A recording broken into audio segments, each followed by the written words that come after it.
अगर प्रदेश की सरकार नैतिकता नहीं लेगी, जैसे दिल्ली है, अभी यहाँ नैतिकता कहाँ चली गई है, गली गली में शराब की दुकान खोल रहे हैं।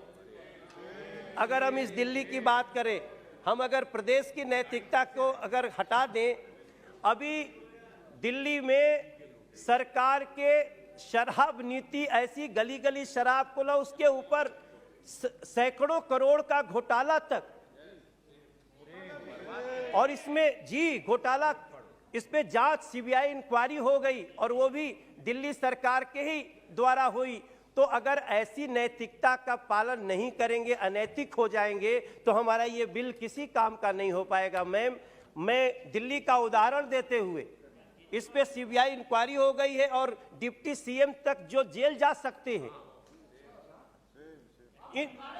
इन लोगों ने नहीं, हम धमका नहीं, हम आशा कर रहे हैं, हम आशा कर रहे हैं। मैम, क्या मेरे भाई, ये इतनी गंभीर बात हुई है कि इस बिल को नैतिकता के साथ प्रदेशों को लागू करना होगा, अदरवाइज हम अपने खिलाड़ियों को कैसे दे पाएंगे एक संदेश। तो ऐसी स्थिति में मैंने एक सिर्फ उदाहरण दिया, इसका कोई मेरा पता नहीं जांच के बाद क्या होगा। ये तो अलग बात है कि जिस दिन जांच होती है उसी दिन दिल्ली के मुख्यमंत्री कहते हैं फलाना जेल जाएगा, वो नाम ले लेते। मैं यहाँ सदन की गरिमा के अनुसार मनीष सिसोदिया का नाम नहीं लेना चाहता हूँ। जी जी, अच्छा किया नाम नहीं लिया। मैं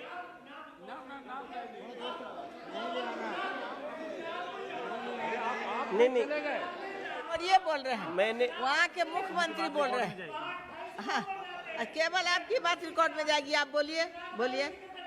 अरे ये नहीं नाम लिए ना, वो तो अपने मुख्यमंत्री ले रहे हैं। हेलो मैंने इसीलिए कहा कि मेरा मूल उद्देश्य जो कहने का है, मेरा मूल जो उद्देश्य है कि ये एक बहुत बड़ा बिल है। आज हम इस देश में क्या देखते हैं, रोडवेज बन रहा है मैम, और रोडवेज बन रहा है तो उस पे जहाज भी उतर रही है।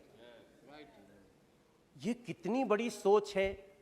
सर्वांगीण विकास की प्राप्ति तो तभी होगी, और वायु सेना के विमान उतरते हैं, और कितना विश्वास है अपनी सड़कों पे कि प्रधानमंत्री जी स्वयं विमान में उन सड़कों पर उतर जाते हैं। और दूसरी तरफ मैम, जब दूसरी तरफ जाएंगे तो अब स्कूल के बच्चों को, दिल्ली के स्कूल के बच्चों में ही ड्रग्स की आदत पड़ जा रही है। वो सुट्टा मार, एक शब्द होता है सुट्टा, सॉरी अगर मैं गलत प्रयोग कर रहा हूं, लेकिन इसको हम इसलिए देश के सामने ला रहे हैं कि इसको लाना इसलिए आवश्यक है कि एंटी डोपिंग कानून जो आज आया है, ये हमारे देश के एथलीटों को, खिलाड़ियों को, उनको और भी ऊर्जा बढ़ाने वाला है, कुसंगतियों से रोकने वाला है। ये दिल्ली में ऐसा चल रहा है। सुप्रिया जी देख लेंगे सुट्टा अगर शब्द नहीं है। ड्रग्स को अगर अनपार्लियामेंट्री होगा तो हटा दीजिएगा।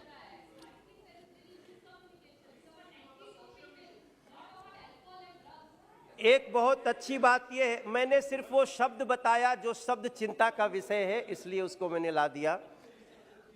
खेल में अभी एक बहुत अच्छी बात इस कानून को आने के बाद हो रही है कि एंटी डोपिंग कानून और डोपिंग रोधी अंतर्राष्ट्रीय प्रतिबद्धताओं का अनुपालन करने के लिए ये विधेयक खेल में राष्ट्रीय डोपिंग रोधी बोर्ड की स्थापना करता है। पहली बार डोपिंग रोधी बोर्ड की स्थापना करता है, और ये बोर्ड एजेंसी की गतिविधियों को निगरानी करेगा। मेरे हिसाब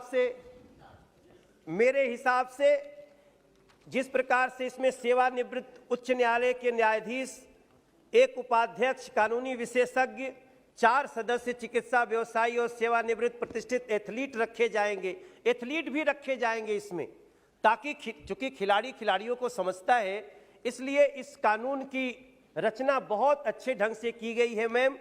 और मैं समझता हूं कि जिस प्रकार से ये पैनल ये सुनिश्चित करेगा कि प्रतिबंध लगाने से पहले एथलीटों की भी निष्पक्ष सुनवाई हो।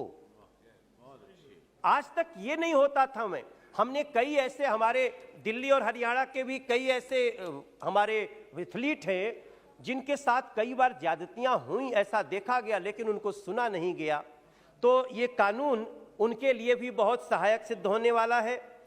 इस कानून के तहत हम लेबोरेटरी की स्थापना करने वाले हैं। मौजूदा राष्ट्रीय डोप परीक्षण प्रयोगशाला, उसको प्रमुख डोप परीक्षण प्रयोगशाला माना जाएगा, लेकिन इसके अलावा भी इस कानून से ये निश्चित किया गया है कि केंद्र सरकार और अधिक नेशनल डोप परीक्षण लेबोरेटरी की स्थापना करेगा। मैं समझता हूं जिस प्रकार से नरेंद्र मोदी जी ने देश में अभी सांसद खेल महोत्सव शुरू करवाया, पता नहीं हमारे और कई सांसदों ने, कितने लोगों ने कराया, लेकिन मैं समझता हूं बहुत लोगों ने कराया। और उसमें हमने एक नारा सुना है, नारा चल रहा है कि गली गली से खेल की प्रतिभा चुन के लाना है, नशा मुक्त हो युवा, हमें संकल्प उठाना है।